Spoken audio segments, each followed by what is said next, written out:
Hey guys, welcome back to the Blue Podcast, take two. With me, Tom, Lloyd, and Henry. How are you guys doing today? Yeah, not too Yeah, bad. feeling good. Not too Looking bad. forward to it. Great. Well, today we have Alex Barker. How you doing, mate? I'm doing very good in terms of take two. Oh God.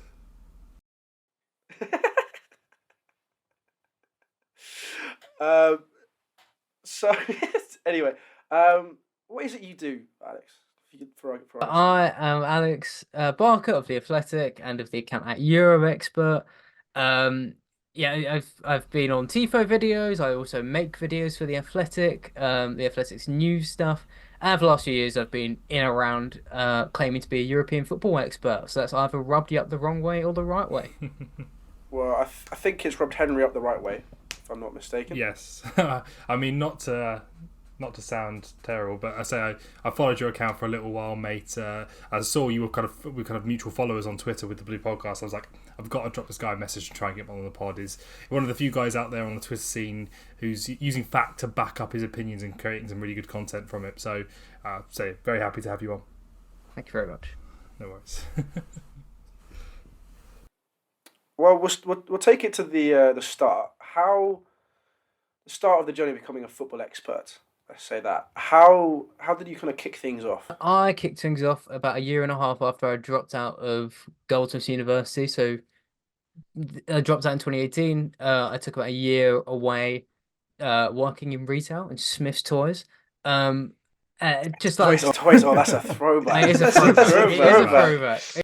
Right. So it's just working things out. It got to January 2020. I decided I want to get a job in football, like a million other people, probably on my street because of how much demand there is getting for a job in football. So my way of getting around it was I'm not going to do anything on the Premier League. I'm going to watch it the least. I remember I'd watch weekends would be like two or three Liga games, couple of Serie A games. Bundesliga was on BT Sport at that time, so I could watch that. La Liga as well. I'd watch the Eredivisie highlights, the Belgian Pro League highlights, and the Premier League would be last on the list. And my mindset was, I can stand out here, providing opinions on European football, particularly French football. There's a big lack of coverage, and I'll let everybody else fight to cover the Premier League. And when it gets to the transfer window, and a Leicester sign a Bukhari Samari or Chelsea sign an Axel Disasi, I could be the guy who comes in and says, "Hey, this is all the info you need to know about him." Well, yeah. I mean, I guess the same would be like everyone in the Premier League. Do you get brought in to kind of talk about these when it's a Liga player moving into the Premier League? Do you get brought into like YouTube channels and stuff like that? Yeah, it was a big part of my come up, which was the turning point I always say is in January 2021 when Tuchel arrived at Chelsea. The snowball effect of going quite a very small YouTube channel to talk about Tuchel from his PSG days, when nobody else around, even my current employer at the time, didn't have a Ligue 1 presence. And they do now have a very good one. But at the time, it was like pretty much everyone was talking about his Dortmund days. No one had really looked at him at PSG, and I waded into a small channel and was like, hey, this is what he did at PSG. He played a 4-2-2. He actually kind of got a bit of defensive work out of Mbappe, played him alongside Cavani, had Neymar in behind the front two, really good. Cardi, I think at the time, doing pretty well as well. And Di Maria on the right, everything was great. Um, Gave that detail, and then within like a day, I was snowballing. I was on the channels of Lawrence Viscoli, who's a very, very good friend of mine, and Kevin Yep. Lewis, also a good Yep. friend. Um, yeah, it's and yeah, from then on, I've always kind of done it. I was the one I never forget, and the one I realized it was there's I think even today this is still, if you're trying to get big in the industry, this is a big way of doing it. I remember emailing AFTV when asked about Slavia Prague, I think it was Slavia Prague, and they said, hey, if you need someone to preview this, I can do it. Like a week later, I checked my junk mail, and they said, yeah, Oh, you can come on, and Robbie will be on. And I was like, oh my God, what? Let's do it. Um, yeah, it's like, I think it's been a very, very big part of my journey. Yeah, no, so, Alex, with your content, of course, it is everything European football. And I don't believe you support a football team. Do you believe that benefits your content that you put on to your social medias? Yeah, absolutely. I can. That was a big part of it. I think I've said before that I grew up uh when I turned like 4 or 5 years old. Chelsea won the league, so I decided to support Chelsea. And Big up. based on current affairs, what a great decision I made. Well, in later teenage years, saying I will not support this football team. I mean, Yeah. it is a case of had nothing really to do with them other than the fact they won the Premier League when I was a child. So in late teenage years, I was like, I don't care about this football team. And when I started trying to build myself up, I was like, I'm going to embrace my not caringness of any football team as a neutrality. And yeah, I think it's made a big difference because people can come to me and they get the air quotes neutral opinion, the unbiased opinion, because what are you gonna say? You can't say, oh, this Chelsea fan saying this thing about Arsenal. It's like, well, no. Or like this Arsenal fan saying this thing about Tottenham. Like, no one can ever hit me with that because it just doesn't exist. And I think I'm the thing I'm most proud about this is that when Chelsea played like yesterday at time of recording, when they lost to Everton, I'm losing track of the team they lost Yeah. to. I Yeah, was it was watching it. Everton. I was watching it laughing, and I was like, 10-year-old Oh Alex would be God. crying, and I was like, this football team is so I mean, funny. as That's how far Yeah. I've come.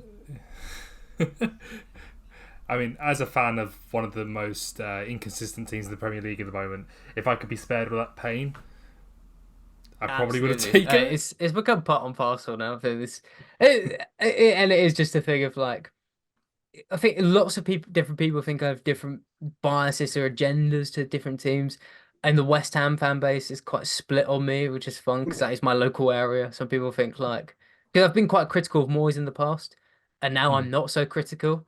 And definitely in the past, people were like, he's David Moyes, he's got to the Europa League final just before he got the Conference League. What Hmm. are you talking about? Like, West Ham don't play the possession-based way. And then the other side of the fan base are like, he knows what he's talking about. Um, I think Tottenham, they're the interesting one because I don't think I think unless you're a rival fan, you can't dislike Ange Postecoglou or Tottenham. They're so fun to watch, and it Yeah. feels like just me saying that online is like, oh, this guy's just got Spurs agenda. He just loves them. And it's like, no, speaking factually, they were Yeah. horrific under Conte. It was really Hmm. funny to laugh at. The week he got sacked was like one of the best weeks I've ever seen in football. Everything was funny online. But yeah, you still get hit with it, but that doesn't really bother me. Has anyone ever come up to you in person and disagreed with your takes? That's a good question. No one's ever kind of actually. Yeah. I will not name them, but we Would recently we know had who they are? no. Okay. Okay. We recently no. Okay. Okay. We recently had at the Athletic a talent ID day with lots of really talented people there. A couple I will name were Jerry. I think his second name is Taku. A French football expert, way more than me. Grew up in Switzerland and is living here for a bit. A guy from Rondo Reports, Kish, fantastic. And there was another man who will go unnamed. He was sitting opposite a couple of people, a couple of people I know, just chatting with them. And I was walking past, doing my job, and those two journalists who interview him said, "Alex, come over here. You're famous." I was like, "What is it?" And the guy gets up and shakes my hand. He goes, "Alex, you're the Euro expert guy, right?" I'm saying, "Yes, it's very nice to meet you." And he goes, "Yeah, still, man. I think it was like a couple of years ago. You put out this thing on Arsenal, and I just really hated it. I completely disagreed with it. But you know what, man? I'm so happy for you and your journey. Like it's crazy you're here." And at the end of it, I was like, "Thanks." It's like a backhanded compliment. Yeah, and Oh, he meant it lovingly, which is why I've not named him. He did not mean it in a mean way, but and it was all very nice. It was only like a couple minutes later, I was like, that was a funny experience. Yeah, fair enough. So, what do you actually have to do on a talent ID day like that? Cool. I wasn't involved that day in terms of Yeah. organize it, but it's a good thing. The Athletic every year they do I think it's they invite people from underrepresented backgrounds to come in, and you just have a whole day like experience as a journalist. You'll do a bit of video, you'll do a bit of like news gathering, like quote unquote breaking news. Oh, it's like a training day. Yeah, some good stuff. And how did you get involved in the Athletic? I got involved quite seamlessly in April and May, when we were recruiting for like a brand new video news team, which is what I'm on now. I joined as a videographer. I work under Mr. Chris Hamill, formerly of Football Daily. Is a very, very nice man. Football royalty, that man. I mean, I don't know about you, Alex. But him working on a podcast with Joe Tomlinson, and Zach Jalab and Pat as well. That started my interest in statistics and really piqued my interest in football, and it's kind of taken me where I am now. I don't think I'd be here without his influence. Absolutely. Wow. Do you remember those older How to Fix Sunday Via Extra Time podcasts? We recently did one. Me, Tom, and our co-host Carlos and Dan, we did a show where we broke down how to rebuild Man United using kind of... I took very similar stuff from there, and the others kind of pitched me players. Those videos are so fun to do, and I was like, I have to try recreating it. It's such a cool concept. It was so interesting, kind of... Like, we actually all came with different players as well to fit into all the positions you wanted to improve in, or even backups, which made the debate very good. And there were some interesting shouts in there for... I had to keep it a bit realistic. There were some that were like Pedri. Not about Pedri, Gabby. Was an interesting shout from Carlos. But then he gave really good reasoning for it, to kind of like... Because Carlos is from Seville, so he knows the Spanish league really, really well. And he just seemed to come with some interesting takes on why that would work. But obviously, if you want to check out more of that, check out the Red Show. No, the Purple Show from last week. Well, check out the Red Show as well. Maybe check out the Purple Show. Check out the Henry on that one. Come on. Oh, yeah. I get bullied to being a Man United fan, but... Okay, back to the topic. I think Henry's slightly twisting what actually happens there, is you coming in with a somewhat interesting opinion, and Lloyd and Helly completely disagree with it. Exactly. That sounds more like it. That tends to be what happens with a Man United fan. But yeah, do you want to maybe give Alex a taste of some of your interesting opinions and see what he thinks? God, I'm trying to think of a few off the top of my head, because the thing is, I just believe this stuff. I don't really. I've got a couple. Well, I remember the first one. The one I think you're on about is I still think. Right, so it's my opinion. I mean, as you say, you don't really focus much on the Premier League, but we were doing a kind of joint 11 between Arsenal, Man United, and Liverpool players, and I said that Lisandro Martinez had to be in that team.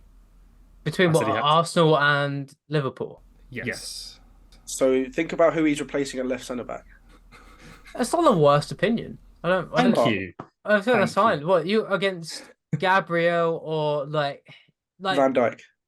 Yeah, Van Dijk. I guess Van Dijk, because he plays right or left centre back. I mean, I'd have Van Dijk in there, but I think Martinez gets a fair. I think Arsenal wanted Lisandro Martinez, didn't they? So I think Martinez. Yeah, I think Martinez. No, I think, but he probably would in a mix. Yeah, I'd say Martinez as a second choice. That's genuinely not a bad shout. No, it's more the way that he said absolutely Van Dijk on current form will start over Lisandro Martinez. That's actually what he said. Oh yeah, you're losing me there. Yeah. He started the argument as well with and Lisandro Martinez is currently injured. Well, that's completely you can't use a current form argument. Otherwise, like Lisandro Martinez doesn't have a leg. So like, what are you gonna do? Actually, he's back training on grass as of yesterday, so he's on his way back. But God, yeah. I mean, we did a predictor yesterday on who we thought would win the Euros coming up, and it got with England v France in the semi-final. I had to back my boys of England and say they would beat France and go through passionately, give a passionate speech, and then just I said Lloyd and Helly just laughing at me. I mean, I'm not. I'd be backing that best because while I'm neutral at club level, I'm extremely. I'm not going to do a patriotic because that has some interesting connotations, but I get extremely behind the England national team purely during tournaments. I've not watched an England game since the World Cup, but when it's World Cup and the Euros, I'll be saying we can win it. So I'm on your side for that one. Thank you. No, good yeah. man. I need Even I, a- when I saw it, was like, Henry, I'm with you. Thank you. I need wow, a- I'm in the minority. Beautiful to see. All right. Well, we'll move on to kind of more of your social media stuff. Like, how did the process go to from like having these opinions and actually putting yourself on camera eventually? Um, so I've done it in quite a way that I don't recommend, in the sense that my social media account, my Twitter account mainly, which is where I think you can find me most easily and most currently. Um, that is my personal account that I've had since 2012. So most people set up their Wow. yes, most people set up their own new one. I, for whatever reason, couldn't be bothered, and I just converted my personal account, which had been used during like, I had mainly friends from sixth form, like half men, half girls, 75% not interested in what I'm saying. Like, just started one day spouting football opinions in Ligue 1, like a weekly thing of these different teams. And so I think my follower count dropped on like 300 to 200 before it started actually I was going I up. was gonna ask how that went. Yeah, I got blocked by a few people that I know, and they messaged me to say there's nothing personal. I just can't stand what you're putting out right now. Um, Nothing what personal or anything.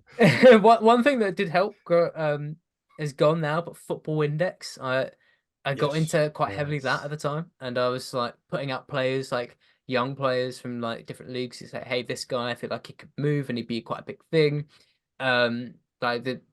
Like I can't remember off the top of my head. I think Samari might have been one, Lille, and been like, invest in him. He might be pretty good. Probably broke a load of financial laws. But yeah, I think the TikTok came about a long time later, because I've always had a passion for video, and I was the nerdy kid in my bedroom doing YouTube videos growing up anyway. Um, and yeah, so when I started on my football stuff, it was mainly threads, but I always wanted to, and like live streams as well, as I said earlier, but I wanted to actually have my own video content. I tried and tested it in like early 2021 until I set up a TikTok in May of that year. I'll never forget, it was just uh, like I think with about 5 or 6 videos, I was well on my way to 1,000 followers, and it's just like TikTok's just a place where you can instantly get like huge views. So for example, uh I help out with the NFL side of content at The Athletic, and Yeah. we've set up a new channel recently, The Athletic NFL, and with a presenter called Diana who's really good. But like the videos, it's like a brand new TikTok channel. It's like right from the start, new sport for us. And we've done like 7, 8 videos, and I think the max one of them's done is like 8,000 views. I edited one on Friday and put it out to this channel, which only had like 50 followers, and it's currently on 850,000 views.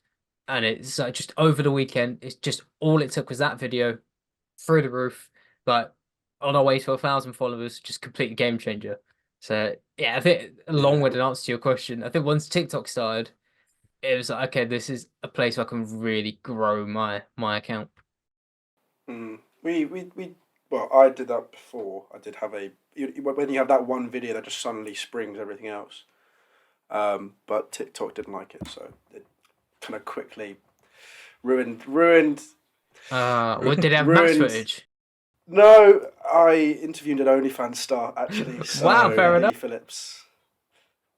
So yeah, yes, this is before these guys got involved. When I used to do Probably the one that doesn't get studio. taken down if possible. But Which yeah, that was unfortunate. Hopefully we'll get another one like that one day. But yeah. Yeah. Well, we got new TikToks now. Hopefully one of those will blow up. Maybe we'll see. We'll see. Actually, I know this is a take two, but we didn't actually ask you about the NFL stuff. Are you a big NFL fan then, or just get Just put kind in of it? got put in it, but I can appreciate it. Like it's not something I've never really had an interest in, but yeah, it's that I can see why people enjoy the sport. I have friends in the UK who are into it, and while for me, football, I want to maintain my focus on football, because I feel like the more time I detach from watching football, the less I'll have to say about it. Like, for example, I try and read every day. Like, I try and read a book every day.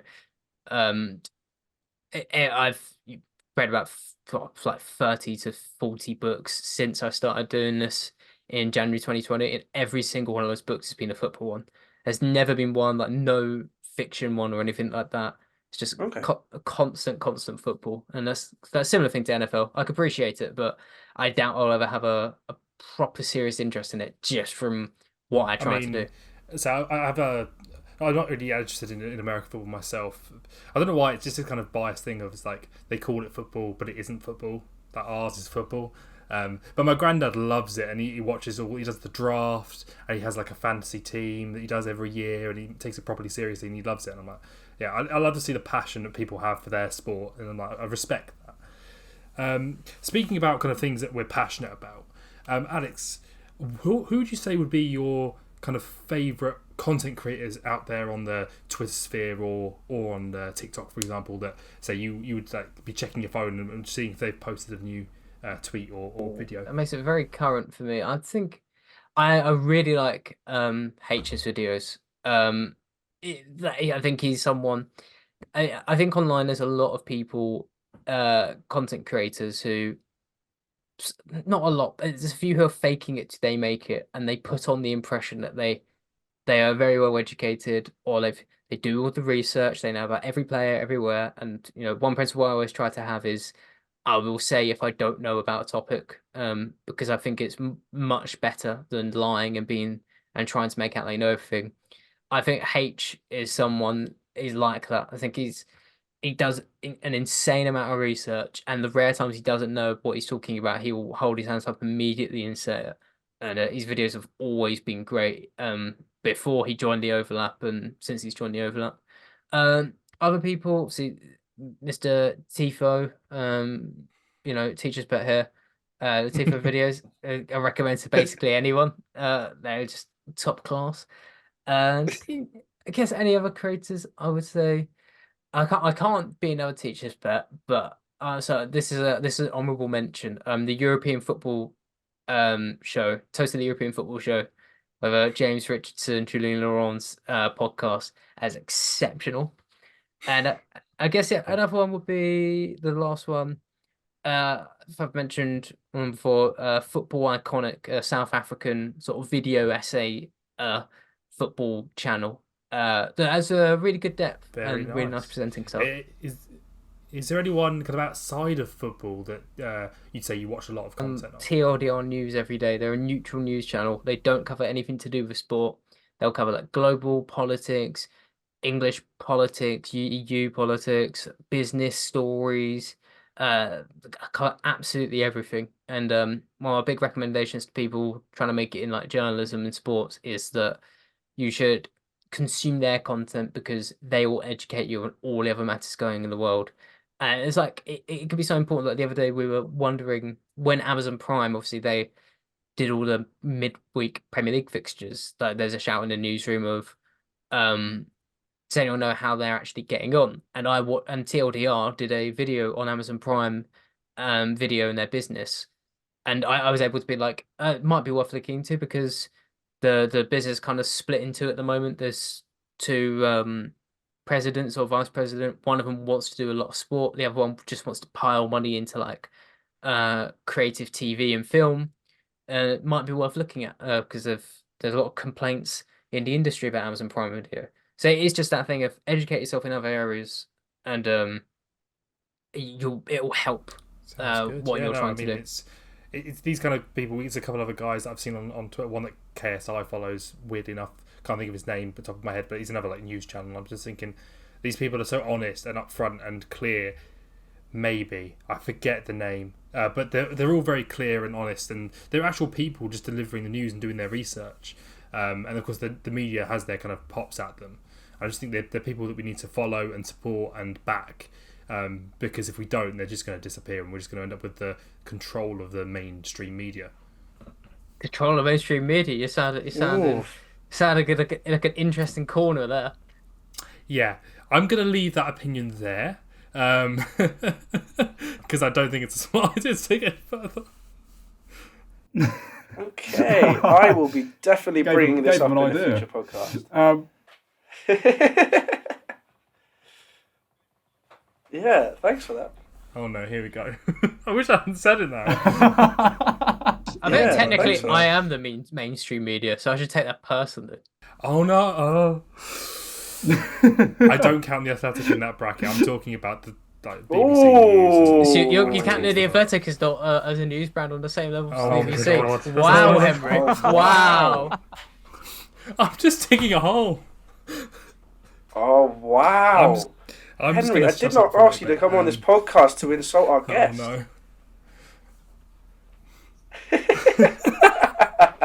Oh So, Alex, now that you're working for move on The swiftly. Athletic, and I can imagine, a couple years ago, like people in the industry who you would look up to. Have you ever been starstruck when first meeting someone from that sporting industry before?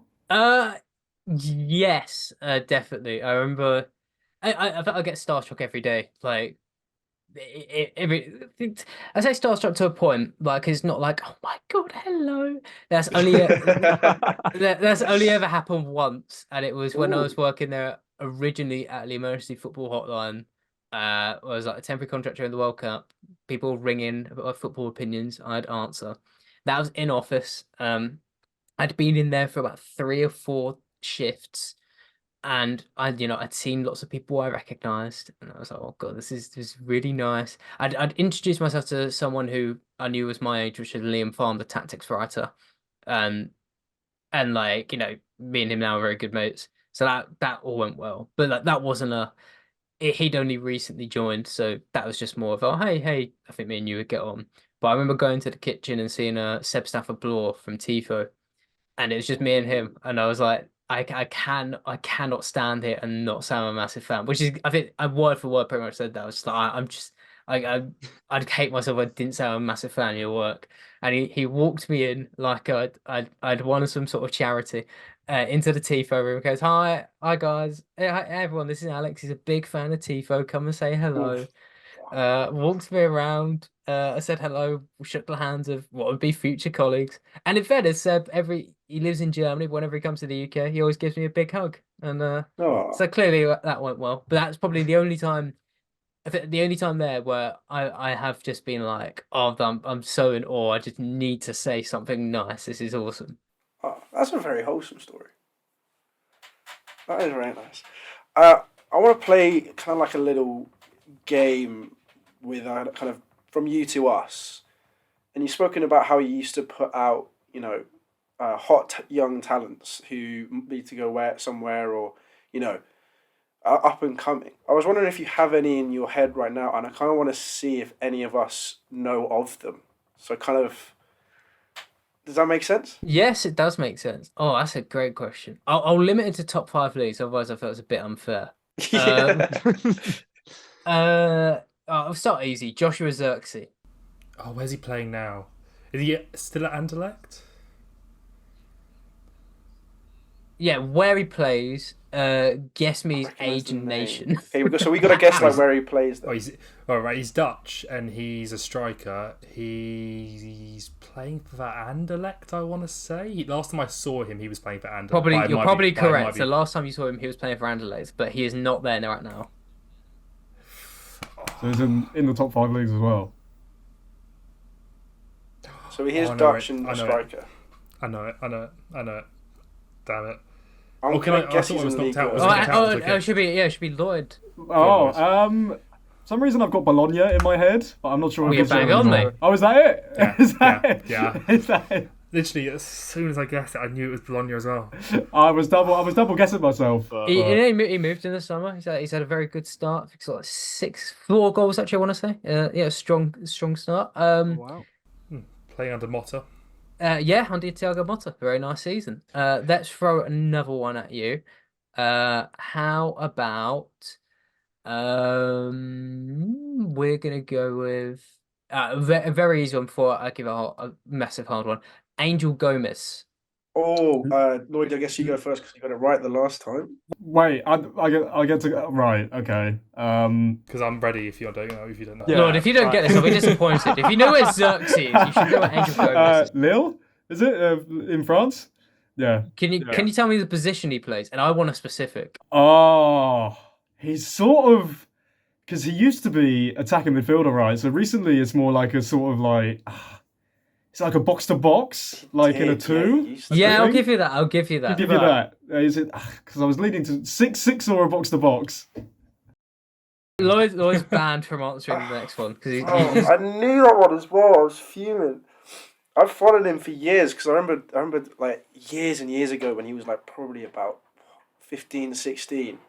He had this ridiculous potential FIFA like in career mode, and I just used him so much, and then I've basically followed it. It's one of those ones where you like when you find a player you love in a career mode, and then you just follow them in real life. I've done that with Frimpong. I've done that with him. Marcus Edwards as well. I did it for a bit, but he was kind of at Spurs. He was at Spurs, so it's a little bit harder for me to want to follow him. But if you followed transfers in the summer, you could get this very quickly. Okay. Arsene Zakarian. Real Sociedad. Oh, I remember it was very quick. Tell me the position. Left wing /10-ish. Oh, I'm gonna have to check his heat map because I think that's. I swear he plays off the left. I was gonna say right wing. I know what I think it is, but I will check SofaScore. This is Arsene. I think it's left wing for context. There he is. Yeah. He has made 3 starts this season, and that's the Champions League. In fairness, he has played left wing this season, so I'll hold my hands up. A Sociedad player 4, don't they? So he kind of plays off the left of a 4. But he can play centrally as well. He can play as a 10, 100%. Is the only reason you know that because he was linked to Chelsea? Oh no, God, you get mixed up there. Don't worry. Actually, you would have known it. So was that the only reason? No, I've just got this weird thing where I will just sit down at the end of an evening and go on FOTMob and just go down all the different leagues and see which teams have lineups and go, oh, he's good. And then also, of course, Football Manager. He's a wonder kid. I'm aware of his existence. Yeah, it's given me this strange ability to kind of pick up people and where they play and kind of when they transfer and stuff like that. And it's like I've got that little bit of knowledge, just my one bit of ball knowledge I can kind of rely on. Shall I throw one more out there, or you want? Yes. Yeah, one more. Go on. This is fun. This is different. I'm gonna try and go rogue because I feel like he was a car and he was quite a well-known name, so I'm gonna go right into the depths of my notes. Oh, he's got notes on this. Yeah, I keep a document of players that I'm watching. It's like a little black book. We're gonna go with this team. So it's not yeah. Again, this isn't the worst, so you could get this. Or get the right one. We were gonna go with this player. Azor Matusiwa. French centre back. No. Or He's not Matusiwa, super I don't young, but recognise he's the having a name. very good season and generating a lot of hype. He's 25. Girona? Girona? Does he play for Girona? Yeah. No. You teased me there. I was like, did I get it? Right. I don't think it's the same guy, but there's a guy who's Arabian and his surname starts with an M who plays for Wolfsburg at the moment as a forward. I don't think it's the same guy, but I'm going to go with that. Only thing they've got in common is that their names begin with M, I'm afraid. Yeah, I thought so. I've got no idea. That one's completely gone over my head. No, I recognise the name as well. You have one guess, and I'll give you one clue. Yeah. Which, let Lloyd guess first, and then give us a clue. Yeah. I think he's in the French league because I remember seeing his name pop up a couple of times. So I think he's from Ligue 1. I'm torn between Rene and Rams for some reason. One of the two. Well, one of them is at a football team because I don't know who Rene is, but Oh, Ren. Sorry. I said it like I'm saying it on FIFA. What? Oh no. Oh no, I'm finished. the credibility you've racked up is finished. just taking a hit. I'm finished. Don't let her distract you. Let you cook. I'm gonna go. Oh, Lloyd. Will Steele's team. Can you tell me the position he plays?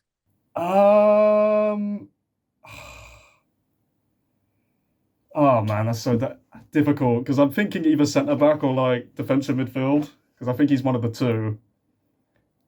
Yeah, I'm gonna go.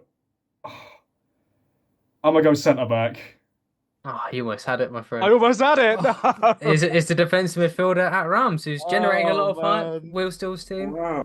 Yeah, having a pretty good year. But I mean, if you hadn't have said Rene, I think you would have. Yeah. Oh man, I said it like I was reading it on FIFA. Oh my god, I should have known. That's fair play. But nowhere near. Thank you. Really has. I did. I was almost gonna said say, it completely nearly- the wrong direction. To be fair, Lloyd's done It well. ruined our Jeez. reputation forever. He almost We need to completely do a messed it video up, where we just but- teach you how to say proper footballing words. Yeah. No, my footballing pronunciation is pretty good actually. Oh, let's not go down that route. Well, first of all, it's Ren for a start, because in France you don't pronounce the last What, letter. you don't think you'd be involved in that either? I don't know many French words, to be honest. Neither do I. I still. Yeah, bonjour, je m'appelle, that's about it. But the thing is, right, I can barely speak English, but when it comes to footballing terms, I'm fully fluent.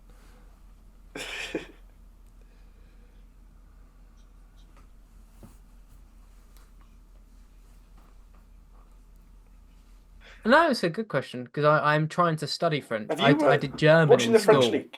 I don't And, know a great if you fact watch all of about the me games is in that, English, but do you think your French is my fucking dad's a better? qualified This is just a German completely teacher, random question. and I still failed at AS level, and abandoned it in haste. But yeah, I've been doing French for 3 or 4 months, and it is just based off. I really like Ligue 1, so I'm going to try and up it. But yeah, before that, no French knowledge whatsoever. The only words I knew were Ligue 1. That's about the extent of my French knowledge as well. I mean, I did French at school, but That was very good. And also, Football Manager was mentioned earlier, so I just want to put a spoiler for next week. I'm not going to say who it is, but it's Football Manager related for next week's guest. So just you guys make sure to keep an eye out for that. It's a big one. It's a very big one. But back to you, Alex. Would you say you prefer the video stuff that you do or the writing? Definitely the video. I don't tend to do so much writing anymore. Like, it mainly Yeah. just goes into scripts. And I always say, I'm a much better. I think generally people are maths or English people, right? And I definitely fall into sort of the numbers side of things. I like going through Yeah. data. Like, that's the way I speak English. I'm like, I struggle to write very well and emotively. Whereas video, I could be quite creative and fun. So I think video is definitely the one for me. Fair. And then I've got a question which you don't have to answer. We can cut if it's not a nice thing to answer. But do you think there's people in kind of the stats industry who are kind of faking it to make it? Tell you what, I'd actually say no in the stats industry. I think It's probably from more what- difficult to replicate. Yeah, I think what I've seen in the statistics side, most people are generally really solid. I think you could critique some accounts online that are a bit reductive. So one of my biggest complaints, really, one thing I like to see is that, and you could even level this at FOTMob. You could screenshot Manchester United beat Bournemouth at the weekend, where I think the XG was fairly even, if I'm not mistaken, not horrifically apart. Let's just say, for argument's sake, it's 1.5 XG beat 1.4 XG, and you can say like, oh hey, United lost 3-0, but realistically they should have scored this many goals. What I'd love to see data companies do more is break that figure down and be like, actually, United had 20 shots, so that averages out at 0.05 xG per shot. So really, their average quality chances are really low. So I think the stats industry, it's pretty solid. I'd say rather than faking it to make it, we could just dig deeper in the detail we provide 100% people. missing an angle there on say just trying to, because the thing about statistics is it's fact, you can't really fake it, but yeah, like you say, you can come at it from a different angle or go a bit deeper. I mean, I watched the Man United game this weekend for some god awful reason, and I was so excited because I was like, we've had such good form, let's get into this, we should absolutely crush these guys. And I watched us absolutely hammer on the door for about 70 minutes, excluding the goal because I missed the goal. And then they just scored 2 on us, and I'm just like, what are you meant to do? And like you say, when you're breaking down that XG as well, like it's 1.1 XG, so we probably should have scored a goal on average. But if you look at each individual chance, are you getting a chance in there that's worth anywhere near 1 XG? Because it's only 20 shots breaking it down on average, but you could say 15 of those shots could be under 0.1 XG, and so none of them are good chances. So it is a bit misleading, and I know from my class in statistical analysis, a lot of people look down on XG as a bit of a weird metric that they don't really appreciate, as it doesn't paint the proper picture. That's interesting. Yeah, I think it doesn't paint the proper picture, but it should all. But like paired with other things, it's always really interesting. And I think like on the flip side of it, I think a mistake people often make is like, oh, XG doesn't mean anything, and like I think that's because people try to use it as a tool to summarize a game, where really it is as informative as the actual goals, and you can just use it to be like, well, the XG was this, why was that, and that's your story, rather than just saying, oh, United should have won because of the XG. Yeah, it's certainly an interesting topic. Yeah, I hope we dive a bit more in. I think we've come a long way in a few years. I think my dad can maybe accurately explain expected goals. Like he's in his early 60s now. So like, we've definitely come a long way in the last few years, but we can keep pushing that boat out. I think it's better used when you're talking about an individual player and the chances he's creating rather than it being a team metric.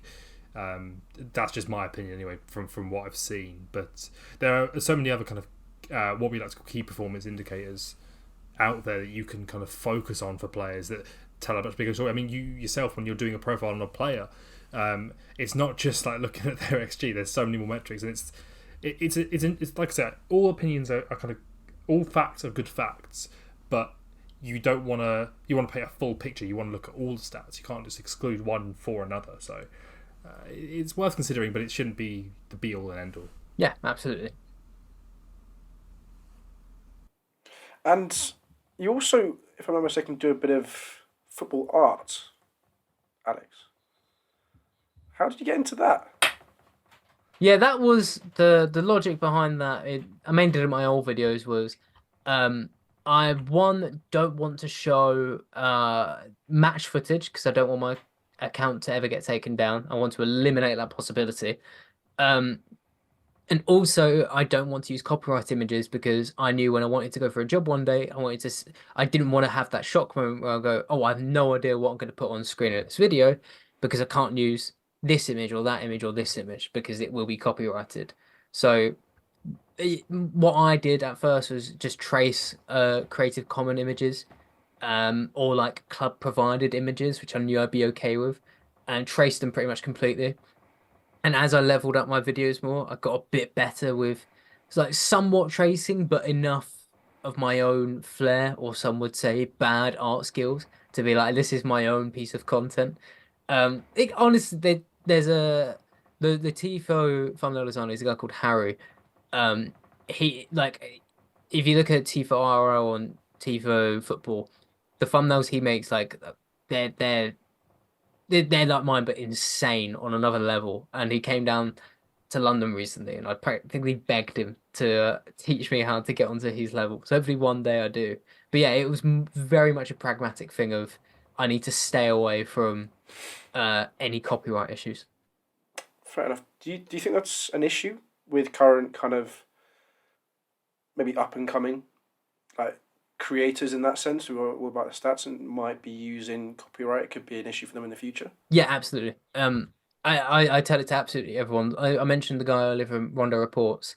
The one when I started working with him, one of the very first things I told him was you need to get away from just putting clips up on screen. The mantra I always use is absolutely anybody can make a comp of Martin Odegaard's goals and assists, but only few people will be able to make a video that explains his goals and assists and shows them without actually breaching copyright. And I feel like when you do that, you can only do that in your way. Like you have to, even if you try and create graphics like mine, you're gonna have to create them in your own way. So, like at some point, everyone has to. Once you stop using and just relying on copyrighted images, like for your own personal journey, it'll be huge. I think from like a legal standpoint, I don't think it's much of an issue, other than occasionally your account will get taken down. But I look at it much more as people should get away from using like match footage and things, because you'll be thankful you did it in future when you're, sitting in the job interview you really want, or your account has got really big, because you challenge yourself to get away from using match footage and go on your own creative journey and tell stories in your own way. Yeah, that's a great attitude to have, 100%.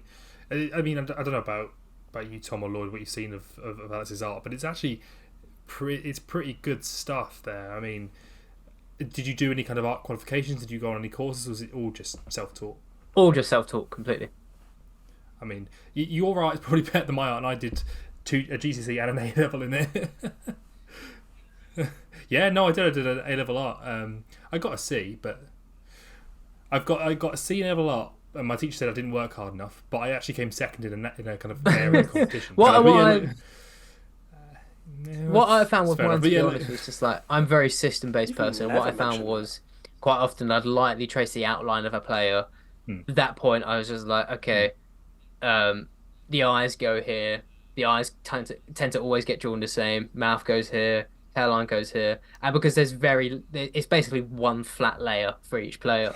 So what I always found, it was like, I've just found a way to very quickly generate like these images and make them.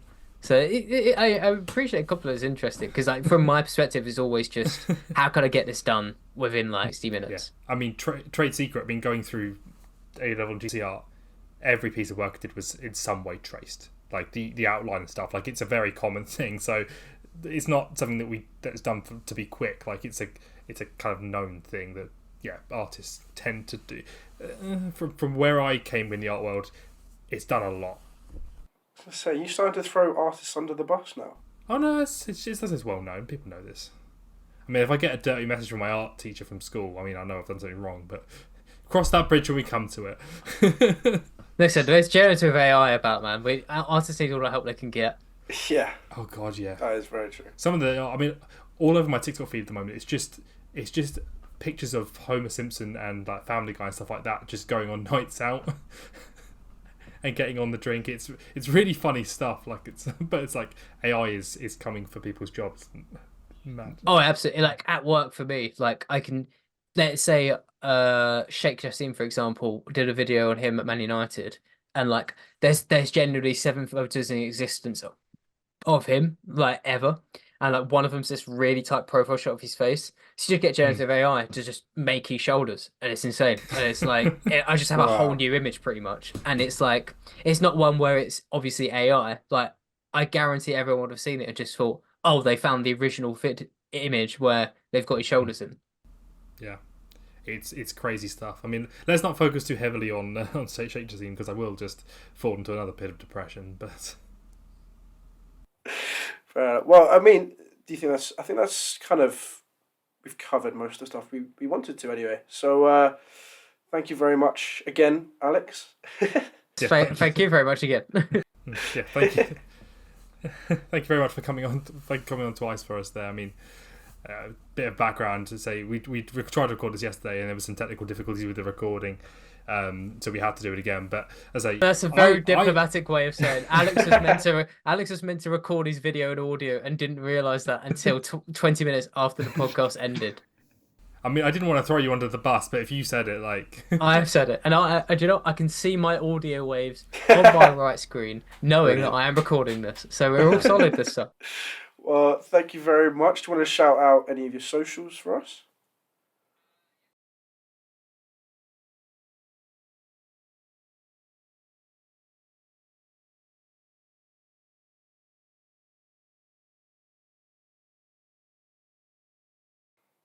Well, certainly check that Yes, you out. can go Check and out all find of the me Blue at Podcast Eurexpert on socials, all linked Twitter, down and you can go below. and find a Look video forward I'll be to doing the Football hopefully in Manager like 2 related weeks on podcast next TIFO, week. one I've It's a been big working one, on I for about promise. nearly And 2 obviously, months. check out Really, wow, really, great really big purple project for and TIFO, so that'll be fun. 100%.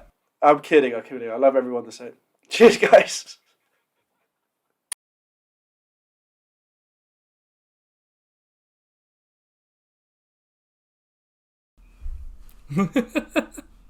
Love the self-love there. Thanks very much for watching. Cheers, everyone.